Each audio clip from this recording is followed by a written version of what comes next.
Hi, good morning, good afternoon, everybody. We'd like to welcome you today to a conversation about how to achieve equality and inclusion in the workplace. My name is Miranda Collard. I'm the Global Chief Client Officer for Teleperformance and the co-chair of TP Women. And I have the pleasure to be speaking with Anna today from Avaya. I'll let her introduce herself. Hi, so it's nice to meet everybody virtually. I'm Anna Marie Crowley. Anna, when I'm not in trouble, Anna Marie, when I am in trouble, which many people have that second name thing going on. And I head up HR for Avaya Inc. And I'm also the chair for our women networking group in Avaya. Great. It's such a pleasure to have you today. So just to kick off our conversation, love to hear about what Avaya is doing to drive equality in the workplace.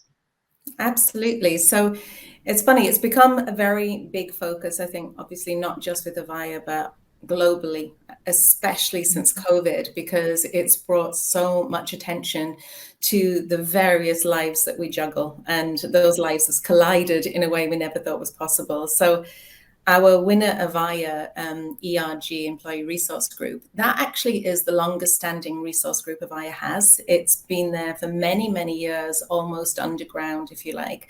So the women have persevered and they finally managed to bring that back to the forefront for us.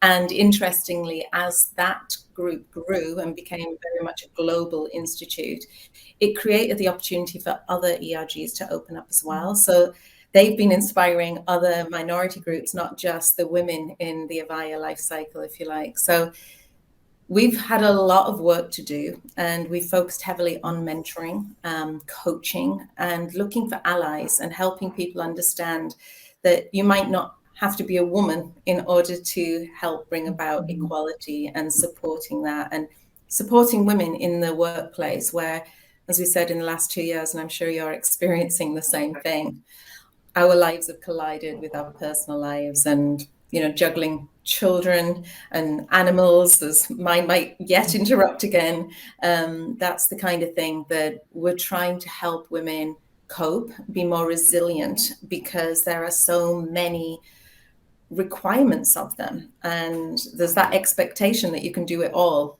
And so helping them be very, very successful in the workplace and expect and deserve that equal opportunity, equal pay, equality in general is crucial to their success, and also to attracting more women into the workplace. So we have been heavily focused on the mentoring piece, coaching. We've had guest speakers come in and talk about their success, breaking down biases. And this is something that we constantly focus on from an employee resource group perspective and the HR perspective, ensuring that we're looking to understand, do we have gaps? Are there areas that we haven't necessarily focused on? Pay being one of them, because, you look at people that have been in the workplace in maybe 30, 40 years, of which we have many, and this was not a focus back then. And so now you have more opportunity to come in at, a benchmark payment expectation, whereas in the past that wasn't really something that was spoken about or looked into as much. It was just, an expectation. You had a job, you can get on with it. So there's some of the areas that we're really focused on. Yeah, and it's so important that there's parity there for an organization. So that's one of the key elements that really drives the equality, across the board. It's so interesting. You mentioned, how our worlds have collided, and that is just so true. Mentorship has been such an important element of what we do with TP Women and at Teleperformance. And you made me think of a story early on during the pandemic where, we're getting used to the Zoom and all the things that we have to do together here. Plus you have, at least for me, my kids are all around the house on Zoom school. Yeah. And I remember I was on a meeting with the executive committee, including the chairman, and my youngest daughter plopped down on my lap right on camera and was like, "Will you braid my hair?" I'm like, well, this is just going to happen, guys, and they all giggled and laughed. And it was such a relief that the organization just supported the fact that, you know, there are things that I'm going to have to do. And, there's going to be these little disruptions in my life. And we had a pretty good laugh over that. And it's funny if you think about it. I think it was just before COVID. It's probably 2.5 years ago. I'm sure it went around the globe. The Sky News correspondent who was actually live when his children came waddling in while Yes, he was I live, and remember.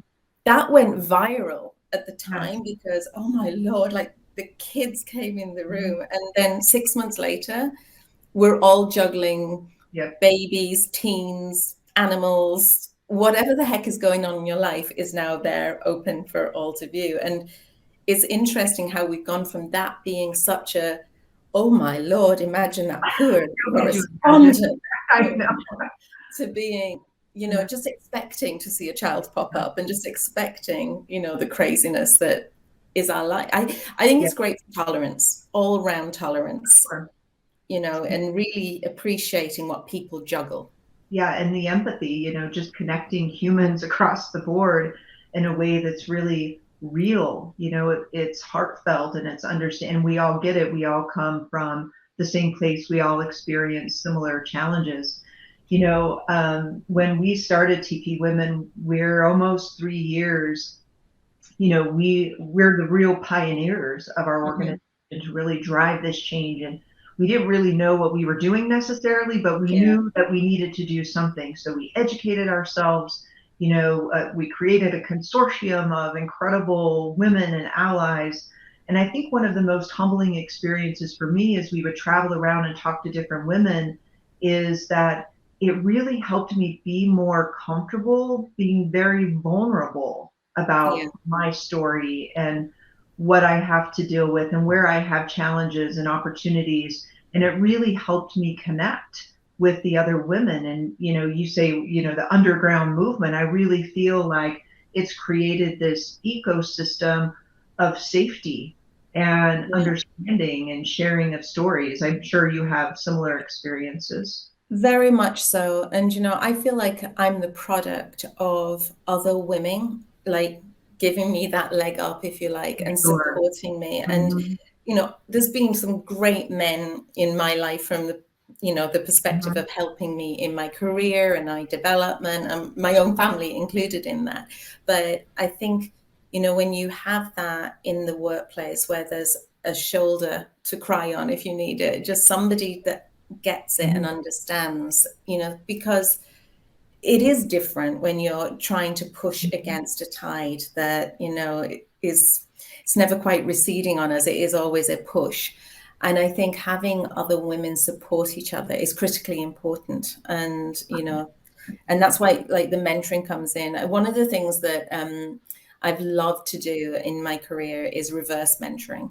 And we always think that whoever is more senior must know it all and therefore will educate. But I think there's a saying, it was a poem Cahill Gibran says, your children will always know more than you can ever imagine. And it's true because the world keeps moving, right? Mhm. And so for me, both in from a generational perspective, but also educating people what it is like to walk in my shoes is critically important because, people think that they're Mhm. doing okay. Male leaders, might feel like, yeah, I've got a handle on this, but not understand that women may be operating around a certain set of circumstances, and rather than explaining that, we keep it to ourselves. So Right. having that reverse Mhm. mentoring and saying, actually, this is what I'm having to deal with right now, just as whether it's as a Mhm. mother, as a single mother, whatever's going on in your background, that's not something we're comfortable sharing. But I think having that ability to educate, that's what creates the alliances, right? And that is something I'm a big believer in, and providing coaching and support is critical. And it's not a weakness. It's never a weakness to be Mhm. vulnerable. You mentioned being Yeah. able to be vulnerable. I think that is a strength in itself, right? Absolutely, absolutely. I think that's how we all learn is from other people's experiences. And it's so rewarding in the mentorship In fact, it's interesting. It's kind of funny you said that. I think to myself all the time with my mentees, I'm like, you're really the mentor in this Yeah, relationship. yeah. Like, I'm learning so much about the future and where we're headed. And I'm so proud of where women are coming up in the next generation, making decisions outside of societal norms, really Mhm. self-evaluating what are their hopes and dreams and how do they bring those to fruition without all of the elements that just come in and try and tell you no, no, no, no, that's not the way this is supposed to work. It's very Exactly. And I think that has to start early on, right? And, that's another reason I feel it's important as businesses that we support educational opportunities for the younger generations as well. That, STEM, when we look at the technology industry or, wherever you're looking at engineering, for example, it is a very male dominated field at the moment. I think that's shifting.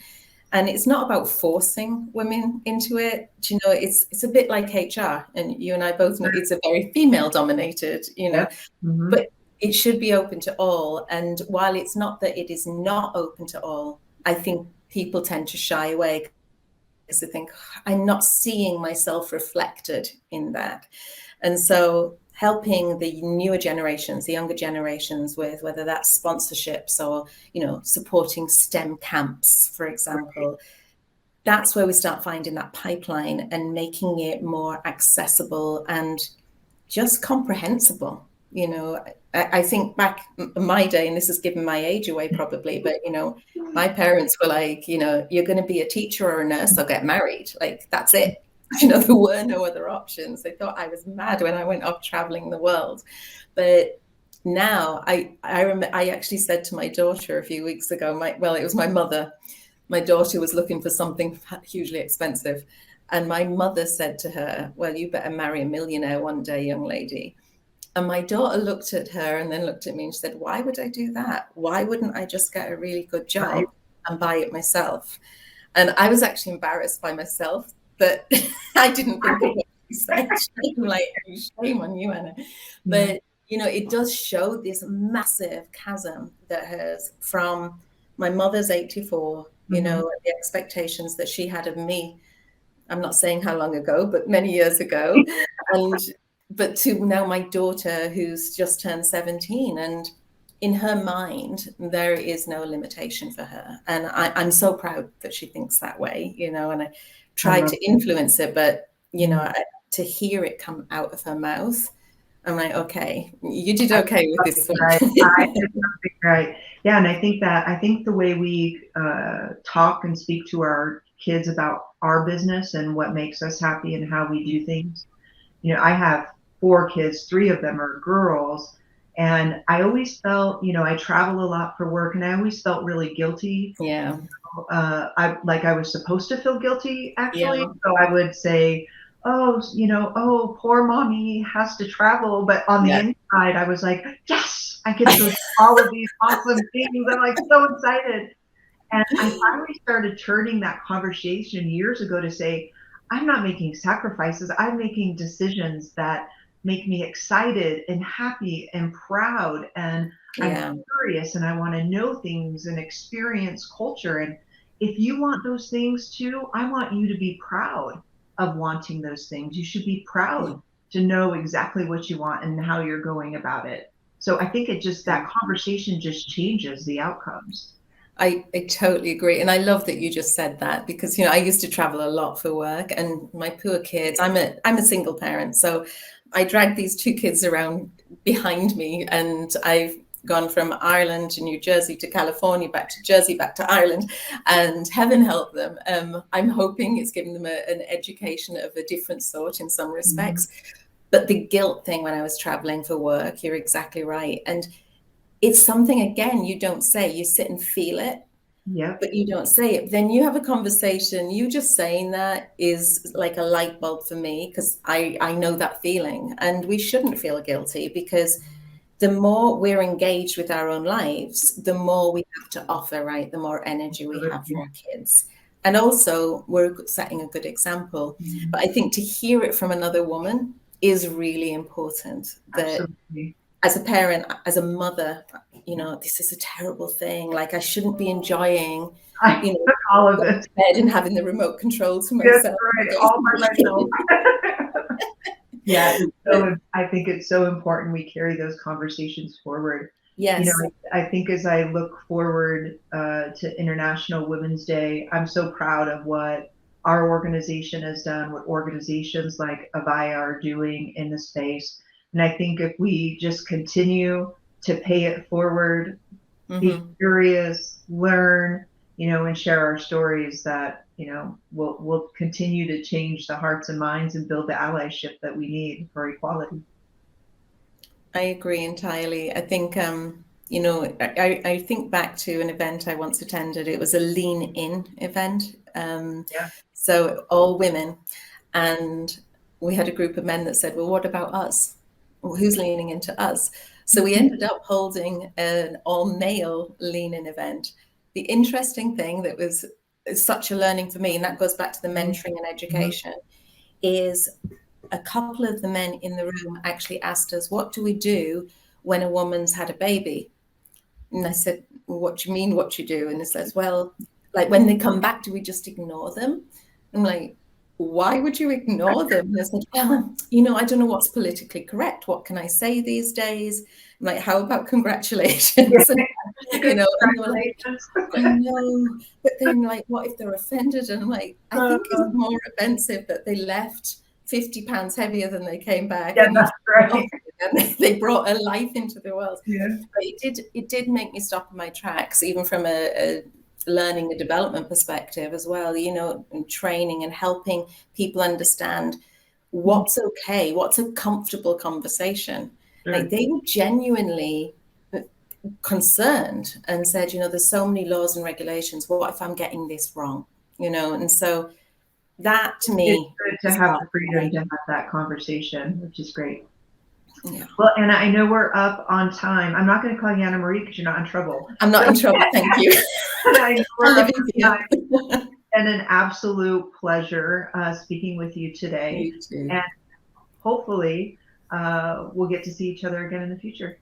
I love that. Thank you. Thank you. Thanks, Take everybody. care. Thanks for joining. Thank you. Bye-bye.